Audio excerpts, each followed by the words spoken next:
And the other thing about the anti-intellectual and the war against experts, if you will, I'm really wondering what's underlying that, but maybe it's because those people are elite in some way, or see themselves as elite, or certainly been pointed to as the elite or the other. What can they do? As far back as the '70s, I think. I think that's when the book "The Closing the American Mind" was published. I think, and some would suggest that there's been an anti-intellectual fervor amid that sort of built into the United States, the American character, right? That there's somehow that that we've that our individualism has been very distrustful of the ivory tower. Right. I do think that some of, I mean. There's been a war on science, the notion of science and scientific consensus. This administration seems to be pretty invested in that, whether it's climate science or other things. That there's a saying things that are blatantly untrue or simply opinion as if they're fact, and having opinion. I saw a clip where Tucker Carlson, I think he was talking to Joe Rogan.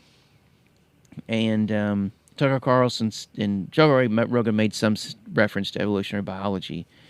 And then Tucker Carlson says, well, wait a minute, I don't think anybody really believes in Darwinian evolution anymore. That's a thing of the past. That's just we've moved past that. And he said it with, lots of pundits do this. Certainty is Yeah. almost the downfall of that scenario, because it just seems that and by the way, it's been promoted so much, and podcasts and other people, and the anti-intellectual versus just the common man now, but the certainty in which people need. Wow, and it seems to me that maybe the most intellectual, if you want to talk about the experts, and we can put them in a category where we can look and see, because I don't think that's possible either. Experts are across the board on everything. I mean, Freud said this too, that that there is no lost certainty to be found, and even emphasized that certainty is a form of defense. That certainty is what you see in psychopathology, right? Like, Right. the depressive may be certain that they're horrible.